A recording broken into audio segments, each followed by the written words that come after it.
Pat and Ed are not able to be with us tonight. I would like to quickly review the agenda. We will have any public comment, liaison reports. We'll have an update from the OPM on financials, MSBA report and schedule, a sustainability update, and then a designer update on the MSBA FAS presentation that we had and the schematic design work plan. We will won't be on this agenda, and we'll review and approve meeting minutes and then talk about upcoming and next meetings and topics. So we will start. Is there any public comment? Any public comment online? Yes, Raymond Porter for public comment. Go ahead, Ray. Ray Porter, 529 Franklin Street, also RMLB Commissioner. The schematic design talks about having a additional schematic design task, including generator size study. I recommend talking about emergency power rather than generator size. We consider solar, and I think we have someone from RMLD attending your meeting today that can talk about solar. Part of the solar roof would be a battery, and these are fairly significant size type systems which are used not only for peak power shifting but would serve as a battery backup for outages, sufficient to do a shelter in place for temporary outages. Certainly considering emergency power needs is an important schematic design concept, but I wouldn't limit it to generators and request that we include solar. And as a part of the schematic designs task, there's an energy feasibility study. I understand the value of that. In that feasibility study, considering the revenues and credits that could be obtained from the application of solar panels to the facility, would give a better picture of what the value can be by having an electric building. Since the town of Reading has their handy dandy right around the corner municipal light district with very favorable power rates, including their concept for solar power, the capacity that could be generated, and credits that could be obtained, would be a good thing to engage as we consider those topics. Going electric means having electric demand and having solar cells to meet that demand, having a battery to store power when the solar panels are delivering it, all kind of adds to having a green facility and bring value to the town of Reading in terms of not having power costs that need to go offset, preclude spending money on student needs. That concludes my public comment. Thank you. Thanks, Ray. Any other public comment? Come on up. You can state your name, please. Hello, my name is Molly O'Keefe. I'm an integrated resources engineer at Reading Municipal Light Department. I just wanted to piggyback off of Ray's comment and say that Reading Municipal Light is very interested in partnering with Killam School Building Project, as well as investigating any sources of battery backup and sizing the solar system. So we'd like to help if we can. Nice sweater. Any other online public comment? Okay, seeing none. Liaison updates or liaison reports. Would anybody from the committee like to make a report? Okay, I think my stuff will be incorporated throughout the presentation, so we'll move on to OPM updates. Shirley? Okay. Good evening. Just bear with me, I'm just gonna share my screen.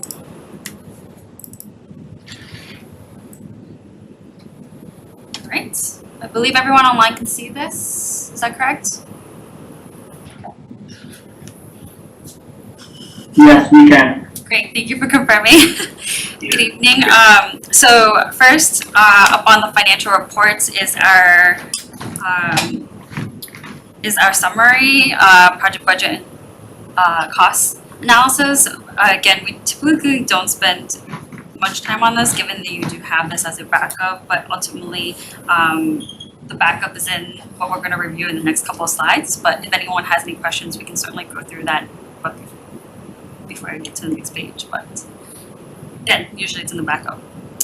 Moving on, our project budget adjustments. As you can see, typically anything in gray, we don't have anything new to report, but this slide is usually to go through any move of contingency. And again, there is nothing new in this slide to report out, so I can move on if anyone has any questions on this slide. Great.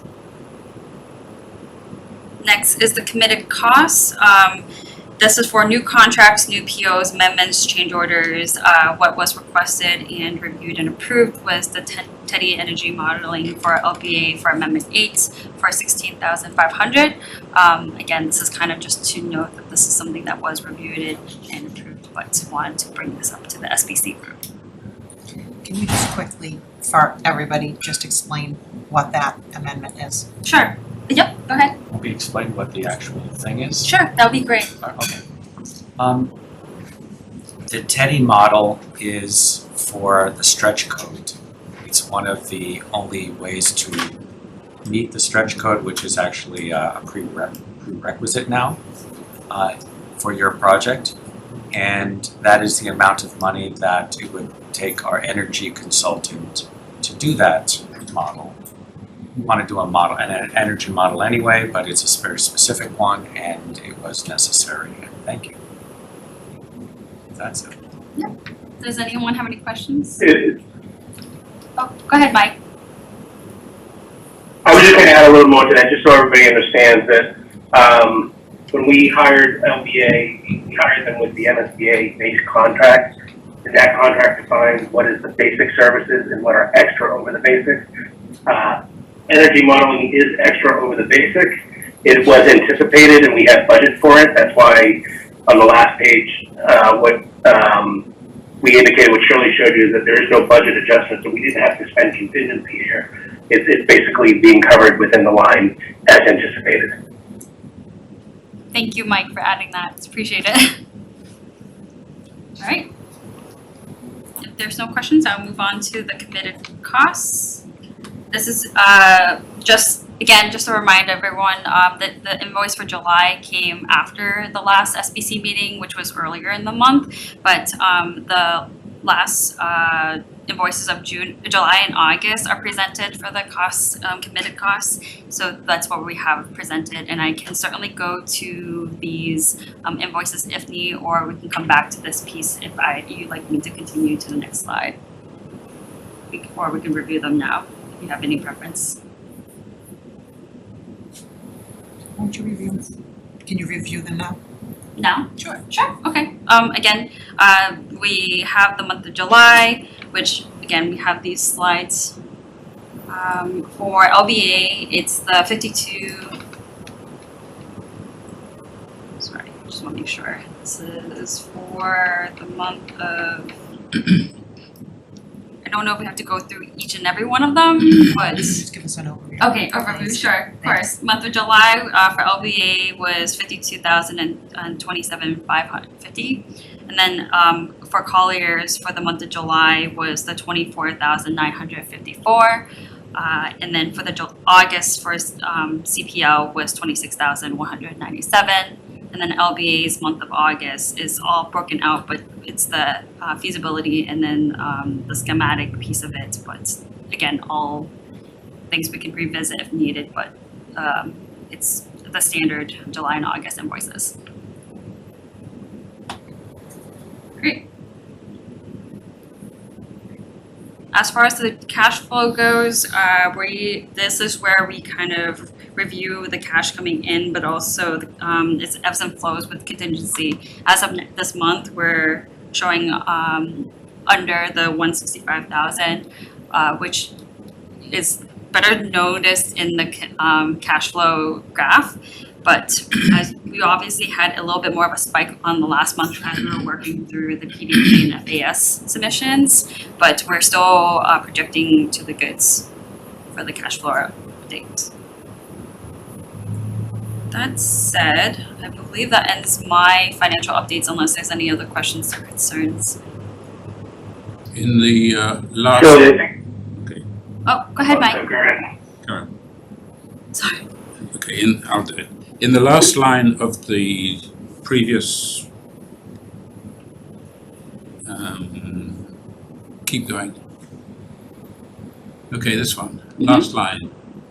The last very bottom line on the right-hand side, you've got, it includes soil testing. Is that the original soil testing that was done and they're just catching up with the invoices, or is this something new? That soil testing was the soil testing done by the civil engineer for the infiltration. That was the test pits, Yes, not borings. correct. Okay, so it's a new one in other words, not. Yeah. That's what I thought. Okay. Mike, did you have? Right. Yeah, the two comments I had is I think the amendment on the previous page, I believe that has already been executed, but I believe we were looking for a vote of acknowledgement on that. And then on the invoices, Carla, I know you and I talked a little bit earlier about this. Are we gonna do a vote to allow those to go into the next warrant, and that's why we don't have the warrant tonight? That would be into the next warrant going forward. Is that how we're gonna do it? Yes. We're gonna figure out our process for warrants, and I will have that done by the next meeting. And we'll do some catch up because we will have to do some catch up on that piece of it. But tonight we'll vote on Amendment 8 for LBA, and we'll vote on the listed invoices. And if I can, just on Amendment 8, I believe it was already executed, so it's just a vote of acknowledgement, not a yes or a no. But on the invoices, it would be yes or a no, obviously. Okay. Thank you. Should we vote? Do you want a motion? Please. So you want a motion to acknowledge the 16,500 from LBA for the Teddy Energy Modeling? Amendment 8. Yep, Amendment 8. Is there a second? Second. Okay. And any discussion? Chris? Thanks, Carla. So where do we find out what amendment number it is? So if you see it on under notes. AMDB. LBA Amendment 8. Oh, all right. Yeah. Yep, okay, thank you. You need to put your glasses on for that. I got them on, that's the problem. All right. Seeing no questions, we will take a roll call. Sean? Yes. Kirk? Yes. John? Yes. Chris? Yes. Greg? Yes. Nancy? Yes, And Carla, yes, and it passes. then you need another motion to accept or to pay, is that how you want it To approve, yeah. to approve the charges from 8/19/24 through 9/17/24, including Lavalier, Resinger Architects, and Collier's project leaders costs. Second. Second. And a second by Greg. Any discussion? Seeing none, we'll take a roll call. Sean? Yes. Kirk? Yes. John? Yes. Chris? Yes. Greg? Yes. Nancy? Yes, And Carla, yes. And that passes as well. Thank you, Shirley. Wonderful, thank you. Just going back to the agenda and such. MSBA reports. Thank you. Yes. So the MSBA reports we typically submit every month.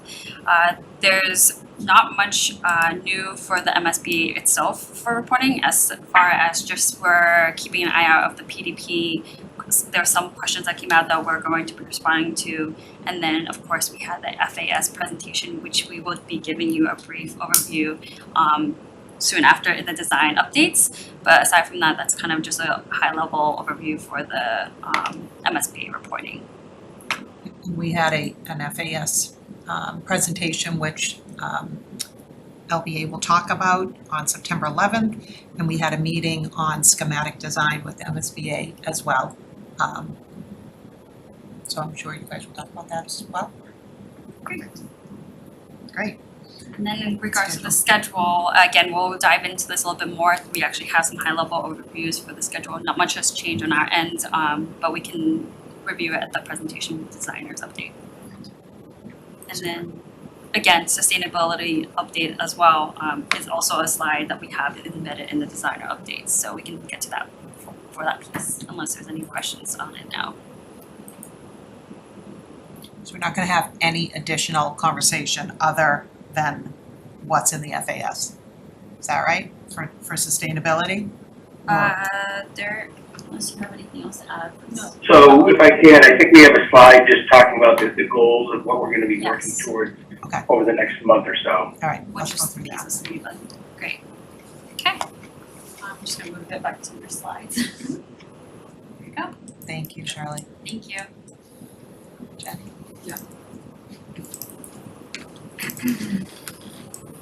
I'm not sure how to change presentation. Got it. Great. You're gonna do these. Should I do it? Oh, it's the FAS Okay. slides, so just tap down to. All right. Hi, everybody. Some people in this group were actually present for the FAS presentation to the MSBA Facilities Assessment Subcommittee is what it stands for. These are some of the people that are actually on the MSBA board. I have found it to be very important because the three people from the MSBA there are, well, they're the gatekeepers. Can this move on or not? One of them is from the DOE, the Department of Education. It's a lot about education, and did we listen to our to the visioning and to the teachers and to the superintendent? Are we doing a building that connects that? And then actually another person on there is an educational expert, and one of them is an architect also. So you will see that we created a three-dimensional image to show them on the site. Please know that it is not a final design. It is so, but it'll probably look like your building how you started to imagine it. It is not goofy or anything. It's pretty straightforward. It's so that they can start to see scale, distances, heights, and why we did things. So what I'm going to do is I'm just going to go through and tell you what the purpose of the slide is and what we told them, so that you can know what it was all about. I'm going to tell you before we even get started that it went very well, and we had almost no comments, certainly no negative comments. A few like, hey, try this, try that. And that is exactly the way you want it to go, because now we're in a schematic design, and that's the goal. So they always want us to start by showing a map of the district and saying a little bit about the town, and Carla talked to this. She did a wonderful job, thank you. And what we were really just trying to say here was, hey, there's 5 elementary schools, and there's Killam, and there's also these, we wanted to introduce them to this idea of this RISE pre-K program, which is dispersed throughout town. And really the kind of town that you are, which is a pragmatic town who cares about sustainability and other things. We wanted to let them know that we had met quite often with members from the community, and listened to them and come up with these pillars, so to speak, of education, the community-centered, realistic sustainability, health, safety, and health and sense of belonging. These are the things by which we judged and continue to judge our options.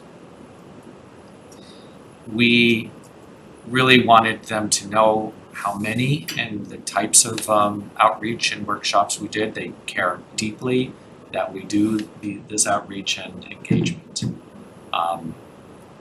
And so we talked about the project charter and all the neighborhood site and traffic meetings that we had and still have, and how we keep on, and how we've already met with police and select board a little bit and did alternatives and showed it. And we also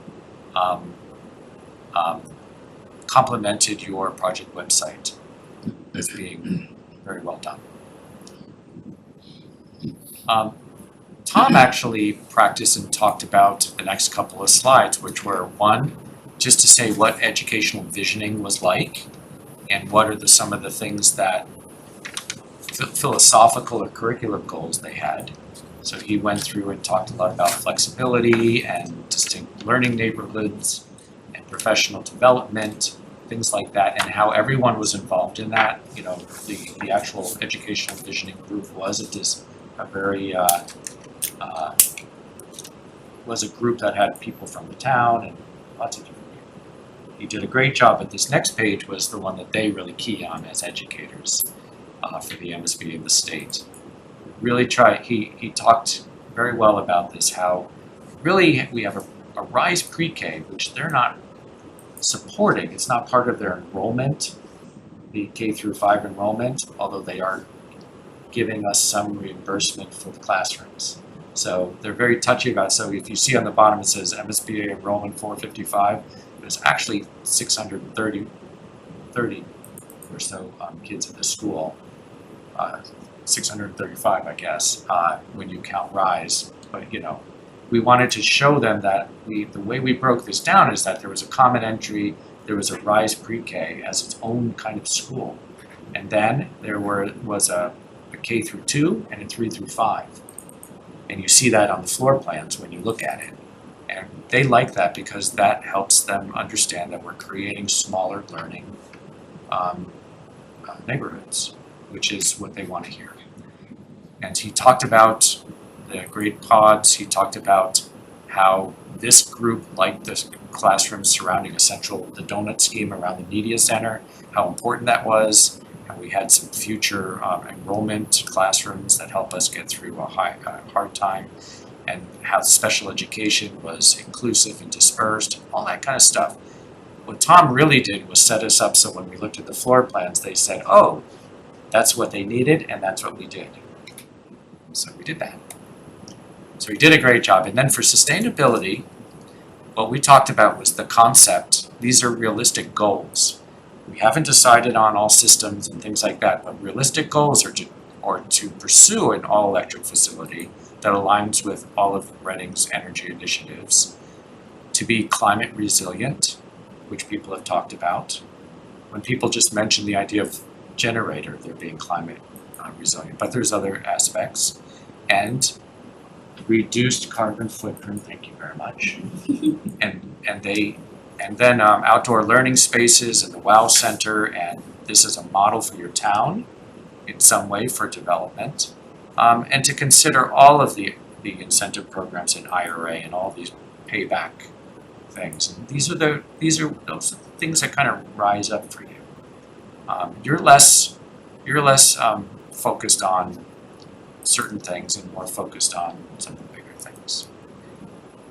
Then we had to take them through, because they don't live here, we took them through the existing site conditions, and basically we're just trying to let them know that it's a smaller site with only 7 acres, that it's surrounded by neighbors, there's no wetlands or anything like that, but there are some traffic and parking issues, and how the existing school is only 1 story. So that sets them up to start looking at what we got to. They're not interested in this particular presentation and seeing all the options. They literally say, we don't want to see all the options, you've already gone through it, show us the option you came up with and tell us why. So that's why you're not gonna see like me jumping all over the place. So this shows in a kind of more broad way how we have a 3-story footprint, which you've seen, how specific that is and why it's 3-story, because if you see the existing building footprint, it has to stay there and that's the only place we can build. So they understood our constraints and how we wanted to minimize school disruption by putting it on that field in that way. We cared and we talked to them about resolving some of the site grading a little bit, how there is some grade on the site, and how we wanted to improve the queuing and the bus drop-off and get the cars off the street and all that good stuff for safety and buses. And they understood it. And I think they, for the most part, liked it. And then we go even further, so we're zooming in. And on this site plan, they always want to see the first floor plan there because they want to understand the relationship of the building to the site. How maybe you come down the gym or the cafeteria opens up into a play area or where everything is. And I think the important things we're here to stress were that it's the most efficient plan that we came up with. It really maximized the site area and really minimized the disruption to the existing school as much as any building on the site can.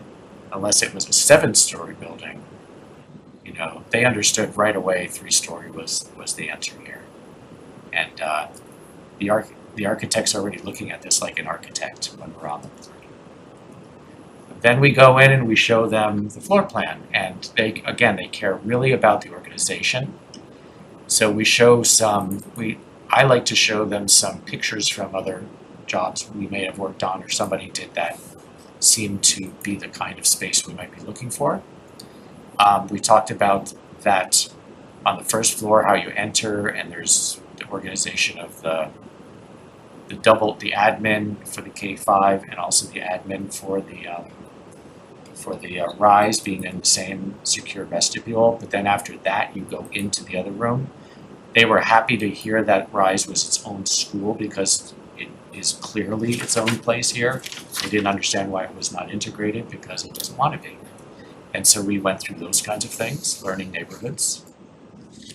And then we went to the second 2 floors, which I explained was kind of like, that's where the K through 5 happens. It's like a floating school, 2 and 3, or where all those kids are above. And you can see I explained the different grade K through 2 on that first level and the media in the center, almost like an indoor courtyard because it's a 2-story space that allows light in and kind of connects everything. And once they heard about the educational thing of the flex spaces out in the hall and those things, they really got it. We showed them special education, which is in yellow here, and how it was really integrated, dispersed, and in different areas. And they, for the most part, like that, but we have to go through a process with that. So I think they really understood the floor plan. They asked certain questions like, what about orientation? Well, we explained it's really difficult on this site with this constraint to have a north-south kind of building. So we're bringing in light in different ways and different views, and we will deal with glare and things like that. They asked those kinds of questions, so it's a good thing that we went over them and talked about them all. And then, so many of you might not have seen this yet, or you looked at your packet. So we took about a week and really thought about the kind of buildings that we do with the MSBA, and at this level, make a design this is completely based on your floor plan and it's part of the model. And all we really did was we tried to create a first floor scale because the first floor is like smaller kids and maybe it wants to be softer and certain things like the gym are kind of floating up higher in the whole second floor. And then there are things like the entrance and the stairs and things that might pop through. And then there are monitors letting light down into the building. We wanted to show them how this could be a building that fits in the neighborhood, even though it's a contemporary, it's a school, but it could have brick and it could have more materials and some wood or phenolic panels and things like that, and function very well as a 3-story building. And I think if you look at it, you start to see how that can work. Hopefully you look at this and you don't say, oh my God, you look at it and say, well, that seems reasonable. It's not designed, it's not done, but it is a wonderful first step to show you, because we're going to have meetings about materials and look at different scale items and things like that. But it pretty much is the shape of your school and where it is on the site. It was very important to them how it kind of intimately, what this building does is it kind of blocks off the street. It has a little bit of area there and then allows the rest of the thing to be part of the neighborhood. And then we showed it from the other side. So if you imagine that street down there is Haverhill, and it shows the 60 feet of land that goes all the way along, that could be patio, it could be outdoor learning, it could be rise play.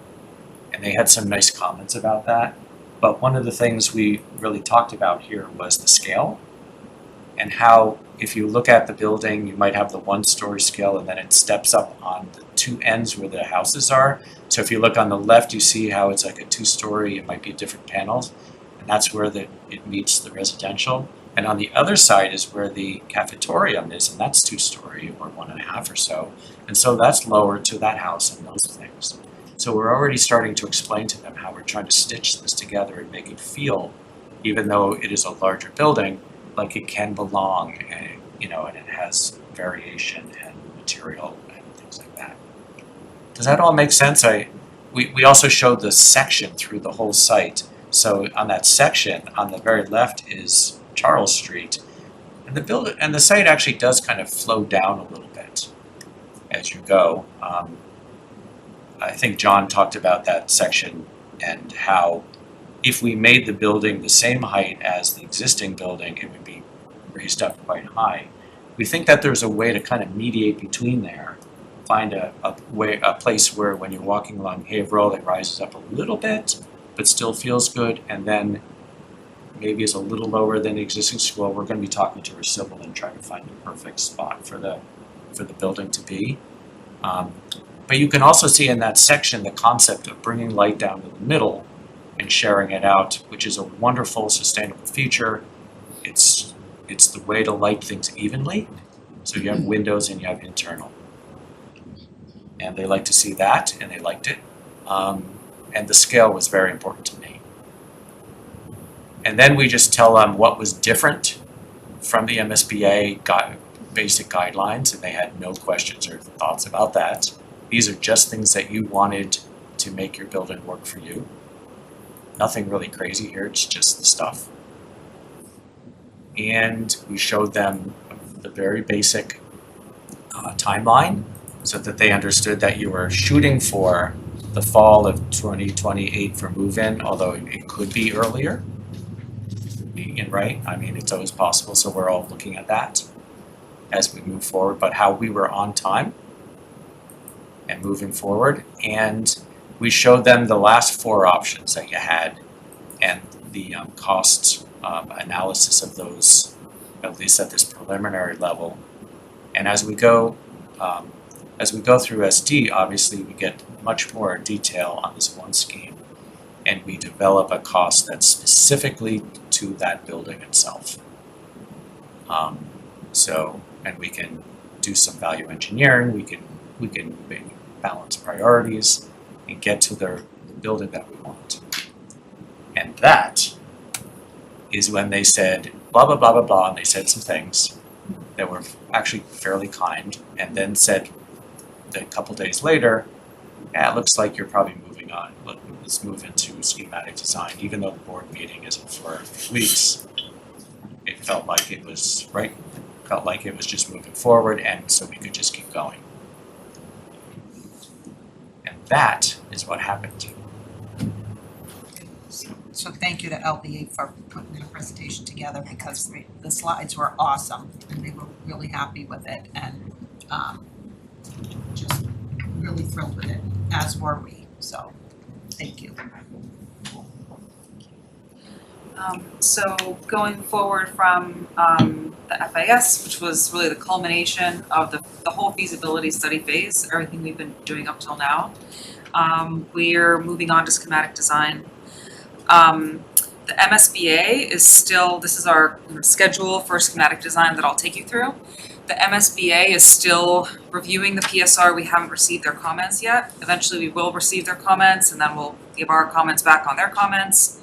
But that's all gonna lead up to an MSBA board vote on October 30th, where based on how well the FAS went, we anticipate that the board will vote the project to move forward into SD, schematic design. So this is a schedule that lays out kind of the key milestone dates for schematic design, and these dates across the top are weeks. We have Christmas is on a Wednesday, so I've kind of blocked out these 2 weeks, the week of, I don't know, holiday time. So we have our, the first line here with the circles is our SBC meetings, which are a little bit less frequent in the beginning. Next one will be the week of October 21st.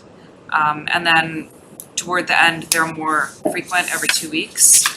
The XLT will meet every week prior to the SBC meeting. We have 3 community meetings planned. The topics are site and community use. That's on October 23rd. Traffic, that's on November 4th. And sustainability, that's the week of December 9th, but I don't recall the date. Check back.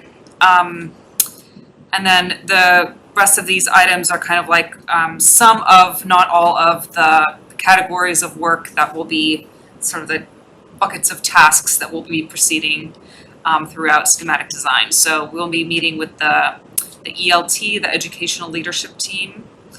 We will be reviewing the program and doing room data sheets and layouts, so kind of laying out each typical classroom, each typical space in the school.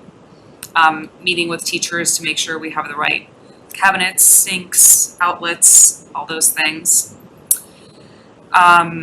We will start working on instructional technology and audiovisual. So we have a consultant who's covering this area, so we'll meet with some representatives from the school, the district IT department, and our consultant to basically get at a pretty high level at this stage, understand what the instructional technology needs are. We'll look at security. I know this is a huge topic, school safety and security, and will involve school and district staff as well as town staff and police and fire in those discussions. In early December, we will have kind of gone through the schematic design process, refined our design, and created our plans and narratives, which will be cost estimated starting December 9th, and then kind of continuing to the other side of the holiday, and then we'll kind of review that cost estimate and do some value engineering if necessary.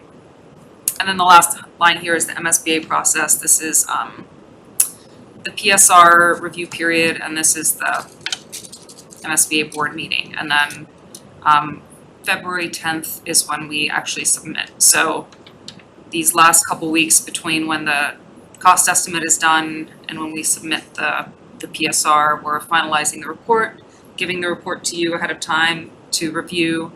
I think we have like a week for you to review it, and getting your feedback, and then incorporating and submitting final. That's one of the reasons why there's more SBC meetings near the end, because there'll be a lot of things, especially with costs and program and things that you really want to review and make sure that when we get, so I've told you this all along, trust the process, and you have, and so we've got, remember, like, how are we going to get an option? You'll know it when you see it, right? It all kind of comes together to get it.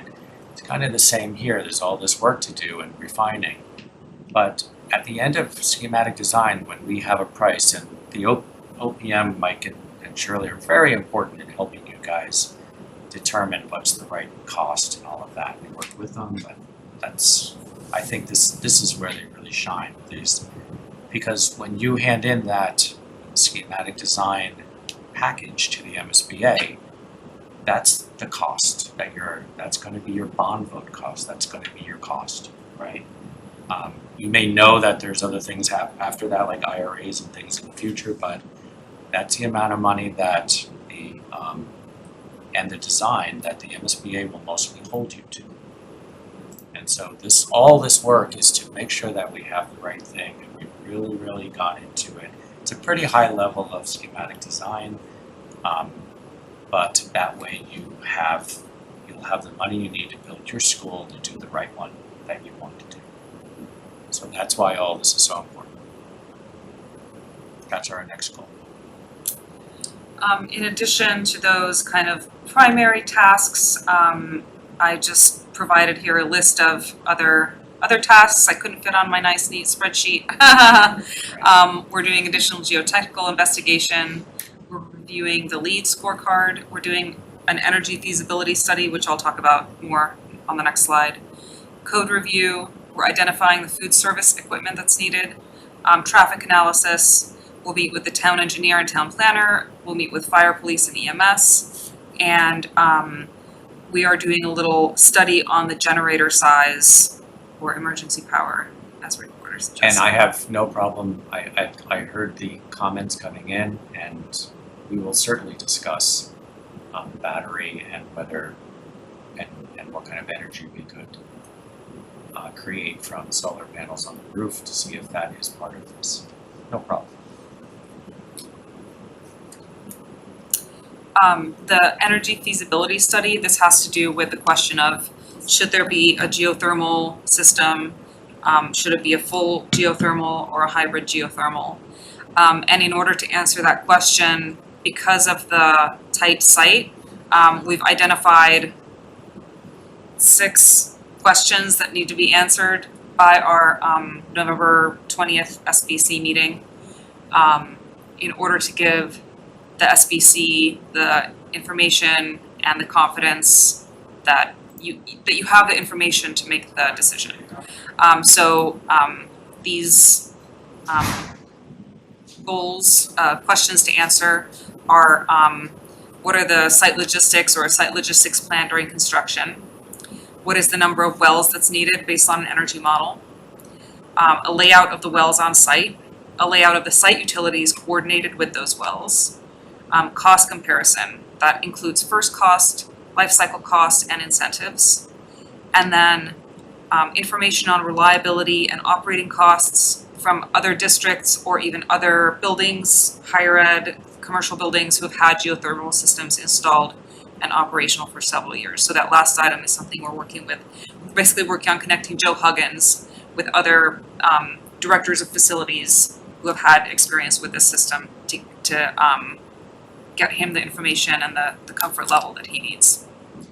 And with that piece of it, right, we may not be able to find school districts in the Northeast with the data that we're looking for. Yep. So I think we've tapped out all of it. We connected with a couple good schools that have had geothermal systems and have had a good experience. However, they don't have, like, there was a school in Maine that Joe talked to where just the way that they did their financing in the school, the director of facilities that he spoke with didn't have the insight into the cost of running those systems.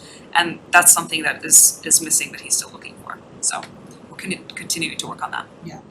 So, and maybe Joe wants to jump in. He met with Lexington recently as well. But even if they're not, they don't have to be schools in the Northeast. You're looking for costs, how it affects the budget long term. Yeah. So it can be other buildings, it can be private sector, it can be higher ed. It doesn't have to be schools, and it doesn't have to be in the Northeast, it can be in colder climates or whatever. Mm-hmm. That's how I look at it. Those seem to be the things that, working with you as a group, that we need to answer. And of course, we will have a smaller group, the brain trust. And those same people will be part of helping us determine what is right. We've identified this as a very key point. I think everything else seems to flow pretty well around it, but it's kind of like a rock in the middle of the river, and we just need to figure out how to move around. Any other questions or discussion on that? I know for me, this is a big nut to tackle. And I'm concerned about the schedule of it, and I know LBA is working with Colliers on that piece of it. As far as I'm concerned, this is one of the most important pieces, most important decisions that we're gonna make. So we need to make sure we have the information we need to be able to make those decisions too. As I've said multiple times. Carol, can I add a couple of things? Please. So yeah, Pat had given us the contact information for the Director of Facilities in Lexington. And Kevin and I called him up and had a good conversation with him down there. It was the Hastings Elementary School, which is not that much smaller than the new Killam will be at about this is a 110,000 square foot building that was completed right when COVID started. So the building really didn't get a chance to stretch its legs, so to speak, until a year and a half plus after the pandemic. And so it's very new. But what we did learn from him was that there was some lessons learned, and I won't go through all of those. It's probably something we can talk about at a later date, but lessons learned during construction and the drilling of the wells while a school is being occupied right on the same site while they're, drilling wells in the, the well field and so on and so forth. He also talked about sort of lessons learned about the types of equipment that he has in the building, what's worked really well for them and what hasn't worked really well. And what's different down there in Lexington, even though it's a similar size district, their HVAC mechanics are all in-house. And where Reading does not have, and we're very cuspy right now, if we add this building, my department size is probably gonna have to grow and/or the service contracts to maintain the equipment. But the advantage that Lexington has is that they have that expertise under their roof, so they're not paying prevailing wage when anybody comes out. They do all their HVAC internally with in-house maintenance men. So that's just something to think about, because those are the type of things, and that it's going to be more expensive to maintain it because it's a new building, state of the art, and all that. But what he didn't have was any real good information because it's so new on mechanical breakdowns and what they're spending, because they're still in a lot of cases under warranty. So that feeds into our, Carla, yeah, go ahead. can I add into that just a little bit? I think, to Joe's point, I just want to kind of make it clear here that, in general, the cost to maintain the HVAC on our new building, no matter what system we pick, is going to go up from what you are right now. And I say that because right now, we have heating, and I think if Lindsay, if she's on, she'd probably say we have heating maybe better in some locations and not so good in other locations in that building right now.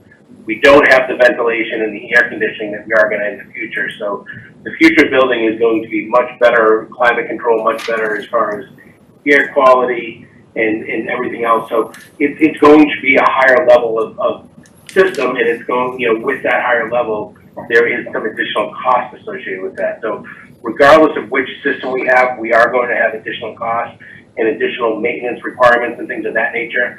That's if we use a boiler, or if we use air source, if we use ground source. So just want to let everybody know that's part of it, but there's a benefit to that, right? You're getting all those benefits of those newer systems.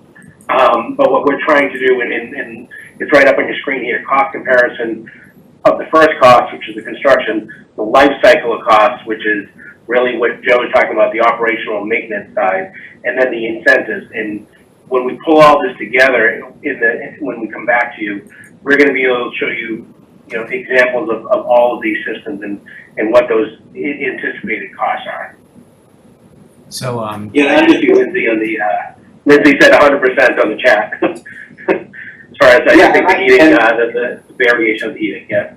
and we understand that, and we also, what we do also understand is that, I know we don't like to use payback as a word, but, or return on investment, but it's what if your return on your investment with the savings is negated by, mechanical breakdowns and increased cost to operate the building, that's the type of stuff that Kevin and I are looking closely at, because yes, it will cost more money to maintain, but when the building goes out of warranty and you have mechanical failures because it's a state-of-the-art facility, that eats into your savings. And that's just how it is. And it's gonna cost, you're right, it's gonna cost more money to maintain it and more money to run the building from an energy standpoint. You're absolutely correct, Joe, and I think what we're saying, we've got to get the best data to show you and prove it to you and to everybody, but typically what we're seeing in the market right now is that those operation and maintenance costs are going to be less for a geothermal system than another system. But we need to get that information. We need to give you the hard numbers and the hard facts so that everybody can digest that. Absolutely. Excellent. Thank you very much. I wanted to say, I'm best at looking at it from a different angle.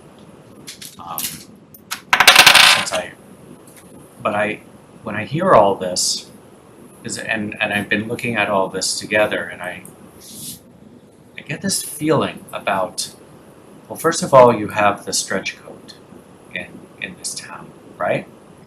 And we're talking about not just Killam, but the future buildings in this town and what they have to do to meet the code and the future. I mean, this is why you're here on your committee. You think about these kinds of things. Killam is not a guinea pig, but it is an opportunity to do a whole lot of research and to start to modify our behavior or the way we think about things.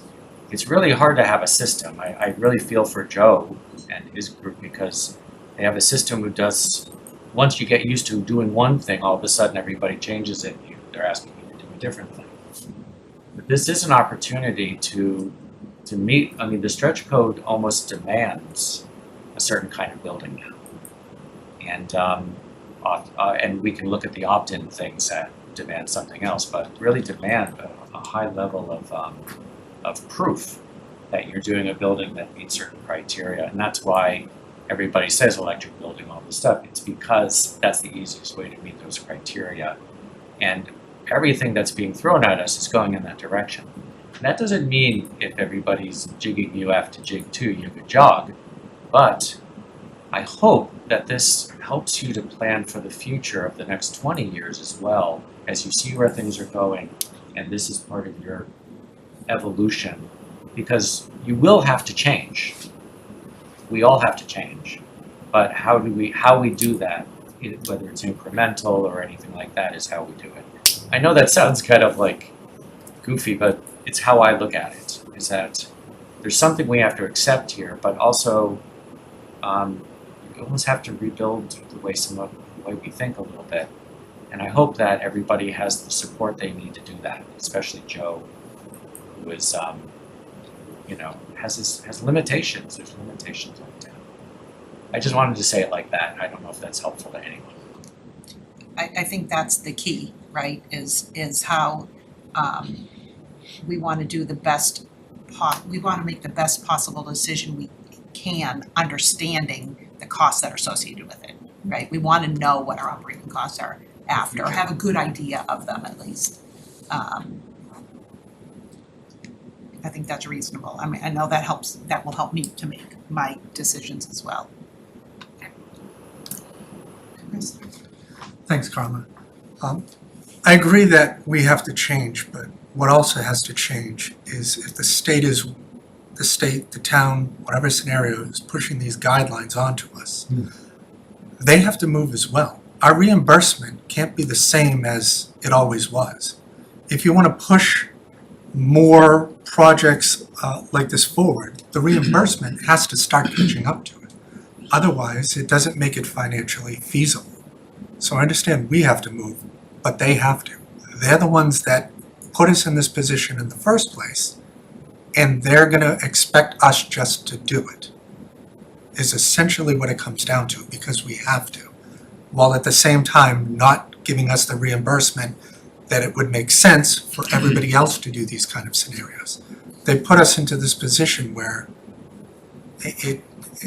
I know we're gonna get the numbers and all that. In my opinion, I think it's not gonna make sense, unfortunately, but something's gotta give.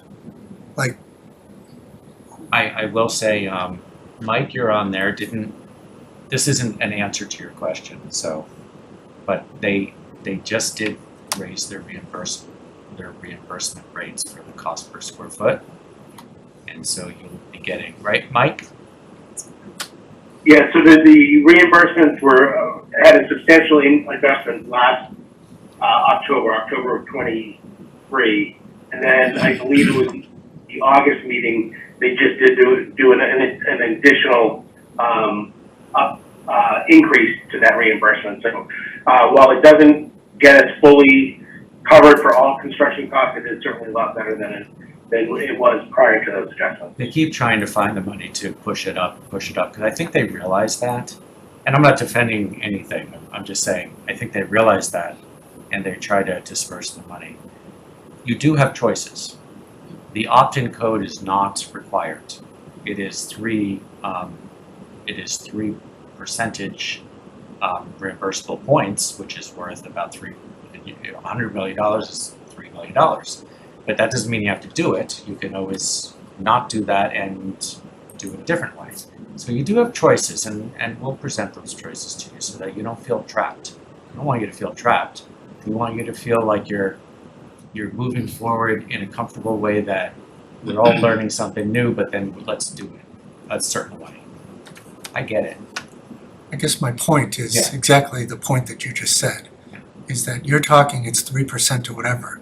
On what planet is 3% gonna be I understand there's all other numbers involved.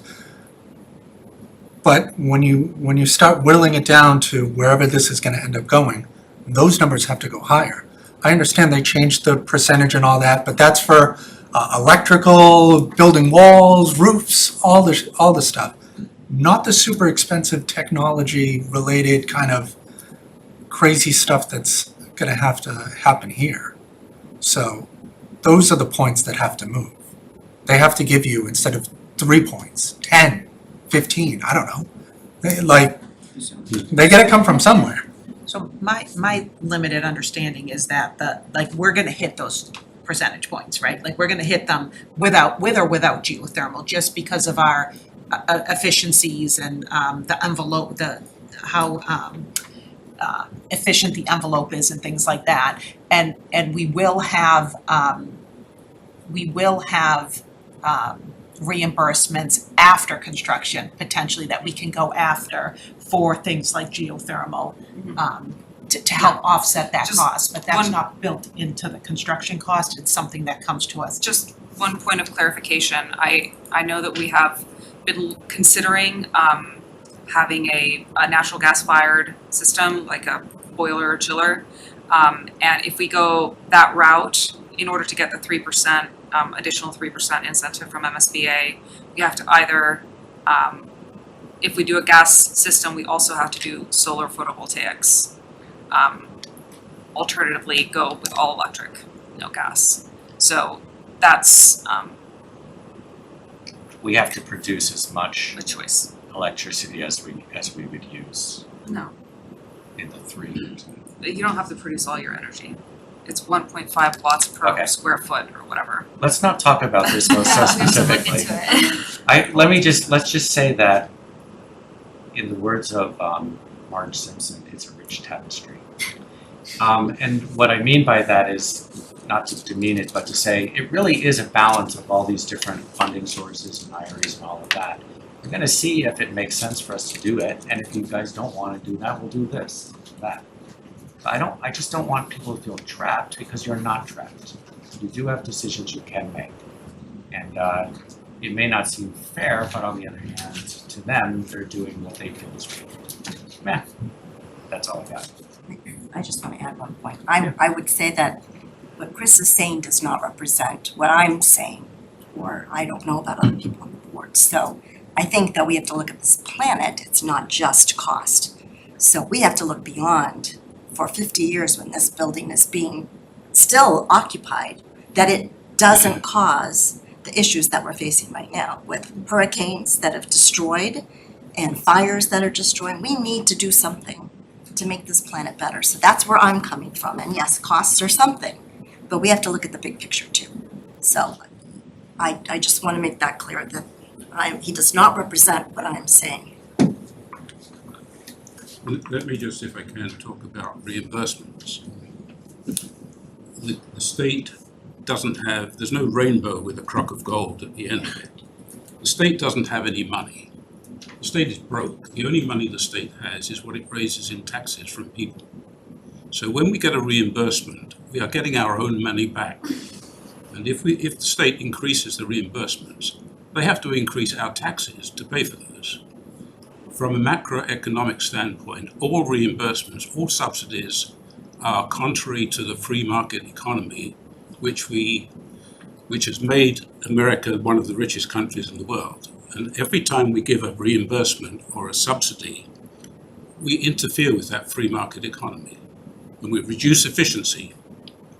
We should not look for more reimbursements. The whole MSBA thing is a Ponzi scheme, you know. We take money from the taxpayers and we give it back to them and we pretend we're giving them some benefit. We're not. From a macroeconomic point of view, it's a closed system. You can't give a reimbursement and pretend the money is growing on trees. It doesn't. It comes from the taxpayers or from government bonds who borrow it from Europe, China, South America, and it has to be paid back. So we should not be getting into this stage where we drive our economy or our decisions by the reimbursements, because it's fake money. And if the state keeps having to raise taxes in order to reimburse every town for every little thing and every little system, that's what drives people out of state.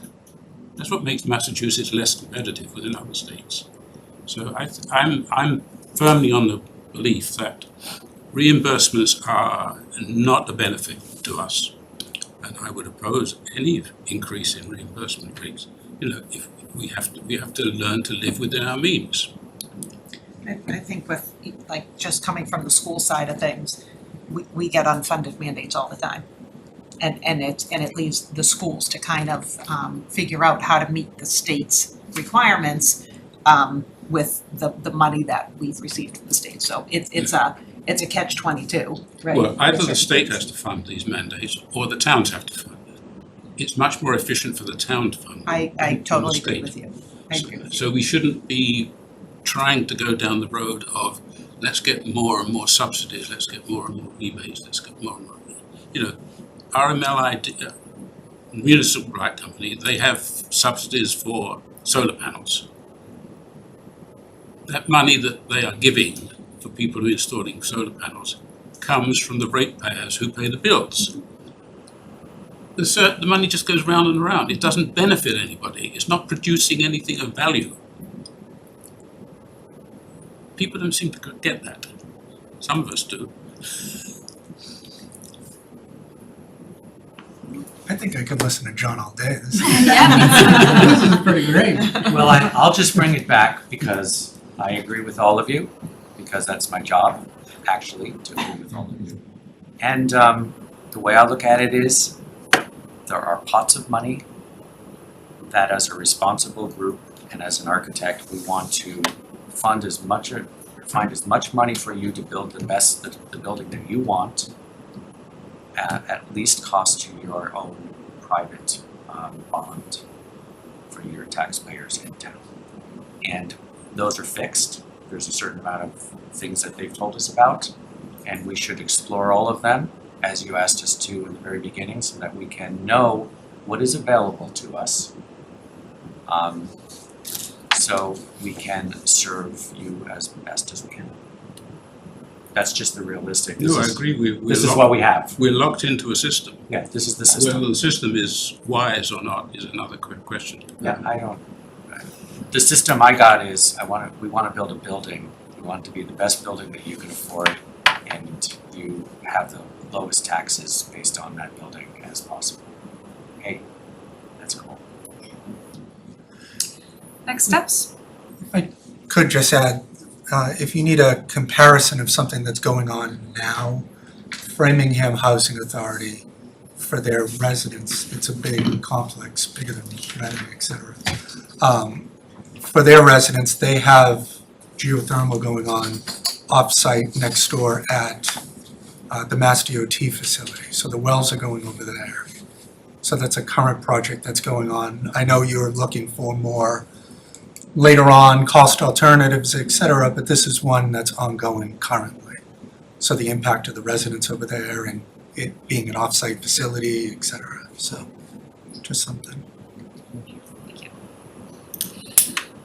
So just wrapping up our presentation, our next steps, several of which I already mentioned, the MSBA board meeting on October 30th. Our next SBC meeting is October 21st. We will have an SD design update, and I believe Mike and Shirley will be presenting about project delivery methods, so CM at risk versus design bid build project delivery. November 18th, I believe we're gonna change that to November 20th. We're gonna talk about it. We're gonna change That's that, town meeting, day number 3. that just a different date. Yeah. We'll be talking about HVAC system selection whenever that happens.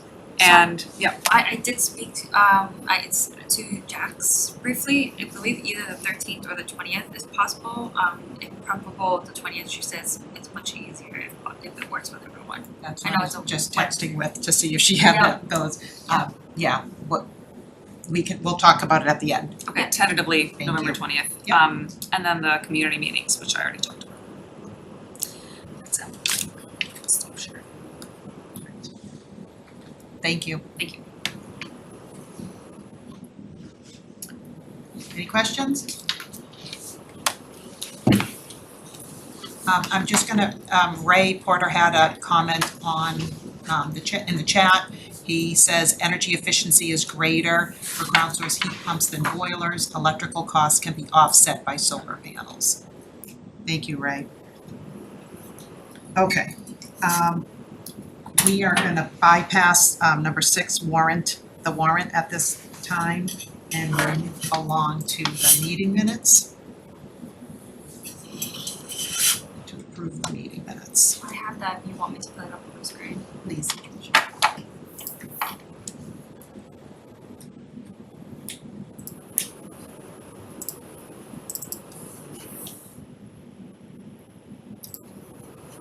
Everybody had a chance to review the 8/12 meeting minutes? Great. Do you know what the- I'm happy to do a motion. Thank you. Motion to accept the, it's the August 12th, 2024 meeting minutes. Second, Second. and seconded by Greg. Any discussion? No? Okay, Sean's getting ready. Okay, we'll take a vote. Sean, Yes. Kirk, Yes. John, Yes. Chris, Yes. Greg, Yes. Nancy, Yes. and Carla. Yes, the motion passes. Thank you, everyone. And now we'll talk about the next SBC meeting. KSBC meeting is October 21st, and following that is November 18th. November 18th is our third day of town meeting, so we were looking into other dates. The 20th is available right now. It's a Wednesday night. We could, I thought of doing it earlier on the 18th, but I kind of don't want to do that because I don't want to have a final, I don't want to have a constricted time if we start at 6 and we have to be at town meeting by 7:30. So just looking quickly at your calendars, does the 20th look, November 20th look good for people? It's a Wednesday night. We're kind of staying away from Tuesdays because there's a select board meeting on the 19th. Kirk and Sean? No problem for me. Okay, perfect. I may be traveling internationally that week, so I wouldn't schedule around me for that week. Okay. All right, let's go ahead and plan it for November 20th. That's good with you also, LBA? Okay, let's plan that for November 20th at 7 o'clock, and I think Jackie already booked it, so thank you, Jackie. Any other issues, follow-up issues for future agenda items? No? Great. I will entertain a motion. Motion to adjourn? Second. Seconded by Greg. No discussion. We work as a team. Sean, Yes. Kirk, Yes. John, Yes. Chris, Greg, Yes. Nancy, Yes. and Carla. We're adjourned. Thanks, everyone. Okay. Thank you.